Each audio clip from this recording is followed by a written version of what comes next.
It's funny, Kunal, but I have never slept in the evening between 6:30 and 7 while I'm watching a Grand Prix. I actually slept for 2 full laps of the Spa Belgium Francorchamps circuit, the circuit that I actually love. I worship. How could this happen?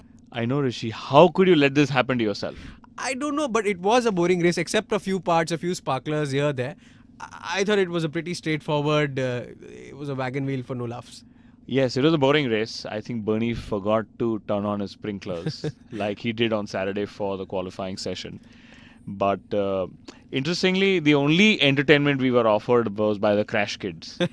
Okay, we had Sergio Perez do his bit, and for a change, Roman Grosjean won a penalty. But Pastor Maldonado was a consistent guy. Yes, he maintained full consistency on himself. Yes, we're welcoming you to the post Spa Grand Prix inside line F1 post-mortem, as we may call it. Yes. Kunal, very, very, very good start from Vettel. I mean, overtaking Hamilton before the Kemmel Straight, almost before the Kemmel Straight. Yeah, in fact, it was a brilliant start by Vettel. He judged turn one to perfection as well. He made sure his exit was really clear. And interestingly, Hamilton had a bit of an issue as he went into Eau Rouge. I think he went in a little too aggressive. He rode a bit too much of curb. Okay, and I had already predicted that, either at the exit of turn one or at the end of the Kemmel Straight or at the bus stop chicane, Sebastian Vettel will take over the lead of the Belgian Grand Prix. But fortunately for him, it happened at the start of the Kemmel Straight. And I think it was a brilliant overtaking move. Yes, judged the grip perfectly, judged the pressures perfectly. And what amazing straight line speed. Brilliant. The gear ratios were just sounding so perfect. Somehow I'm starting to like Sebastian Vettel. Thank God, finally. It's disgusting to see him do it perfectly every single time. But that's just a mark of champion, and I'm not going to give it to the car because Mark Webber was just looking so ordinary. Yes, he's got 31 wins now, and it's taken him 31 wins to impress Rishi Kapoor. Okay. But 31 wins in 112 starts, which I think is a brilliant statistic by itself. Okay. And like you just said, that when you compare him to the other sister car that Mark Webber races in, you just realize that there is a massive difference between Vettel and Webber. Yes, and Webber, for no two reasons, is not a driver you can take lightly. He's a very talented guy. He's a very talented guy if he doesn't screw up his race on the first lap itself. Which he does every single time. Yes, I think it's more driver than car now. I'm sure there'll be theories debating that as well.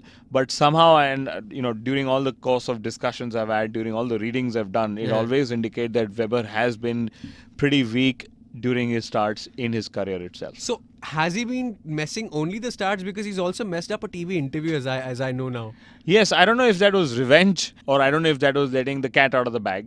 Okay, but he actually told one of the journalists that Daniel Ricciardo has been confirmed as his replacement in Red Bull for next year. Thank you for giving us fodder for this lovely podcast, which now is doing really well, as Google tells us. Wow. We're very happy about it. Two people who did very, very well in the race are two Force India F1 cars. I was not expecting them to look good. I know you had a different image about them reaching the circuit and looking good. Yes, but there were some mixed results. I thought they had some potpourri, some magical luck going on in the qualifying. Spa has always been a circuit where Force Indias have done well. Okay, so it was good to see them back in the points. Unfortunately, Paul di Resta maldonated his car during the race. Okay, but it was good to see them back in the points. They've lost fifth position to McLaren. Okay, but it's going to be a fantastic fight all the way. Correction, Kunal. They've lost fifth place to Jenson Button, not McLaren. Perez is still doing what he does best. Yes, Perez is still doing what he does best. And I was extremely surprised to see him not give Roman Grosjean room while finishing that overtaking move. But I still thought the penalty was a bit harsh, and everybody in all the top commentators agrees with me. It's a bit touch and go, but yeah, I think their reputation precedes the decision. Precisely. And that was a tweet by Binoy Parekh, okay, who said that Kimi's last retirement was when Russia was still USSR and John Lennon was learning meditation in India. What he's trying to say is Kimi is retired after some 36 races, and his non-stop point streak has suddenly been ended. And that's because a car that does not have brakes. So he needs a car that has brakes and a team that can pay him. And he's looking out. And what do you think his current status is? Because I think it's dismal. I think it's going to get dismal. Okay, maybe going to get there very soon, because Martin Whitmarsh has just said that Kimi spoke to McLaren as well. Okay, which means that Kimi desperately wants to move. And I'm going to add to those 2 points. He said Kimi needs a car with brakes. Kimi needs a team that can pay him money. He also needs a team that can actually develop his car and give him a chance to win the World Championship. Or else he's a waste in the car. Yes, pretty much. Which means Ferrari cannot be an option because, of course, Ferrari and Alonso is in the same line. He won't take a number 2. Plus, Ferrari can't pay two drivers 35 million each to. I mean, how are they going to develop the car? Actually, let me put it this way. If any team on the grid can, it is first Ferrari and then Red Bull. They can pay him the money, they can give him a car with good brakes, and they have the budget to develop a car. So I will not be surprised if Kimi actually leaves a Lotus and goes to either of these 2 top teams.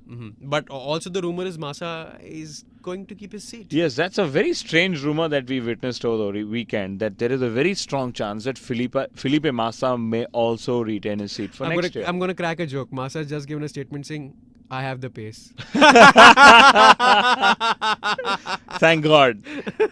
10 races into the season and he says he has the pace. But the McLaren point reminds me that, Jenson Button is also out of contract at the end of the season. Yes, Jenson Button's out of the contract. But I don't think he's the blue-eyed boy at McLaren and they will not leave him. And he's just so much in linear, parallel, congruence, whatever you call it with the team. I don't think they'll let him go. Yeah, I don't think they'll let him go. But, it's very interesting to note that they've left his renewal also this late in the season. But I expect him to race in the McLaren chassis next year itself.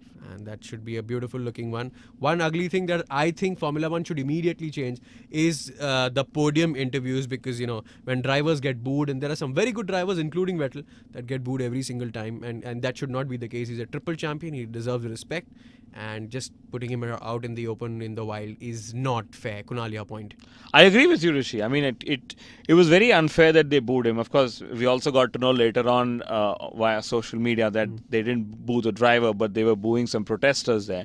But the point is, in front of the worldwide audience on live television, okay, he got booed for, I think, probably the 8th time this year. Okay. Exactly. And that's not too good, especially to a guy who at such a young age has 3 world championship titles and is on course to win his 4th title. Do you think he's on course to win Monza?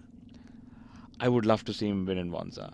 I mean, a Red Bull winning a completely low downforce circuit would mean that Adrian Newey and his team are doing another phenomenal job in setting the car up right for those longer than long straights of Monza. Yes, the only team that can probably start knocking the door is probably a Mercedes engine car. But, well, time can say that. So will Inside Line F1. We're taking a little break over here. There is still 2 weeks before Formula 1 unpacks and reaches Monza, and that lovely circuit with Parabolica and those long, long straights where drivers actually do nothing. But we're going to be doing a lot, including talking. My name is Rishi Kapoor. Kunal Shah on the other side of the table is smiling.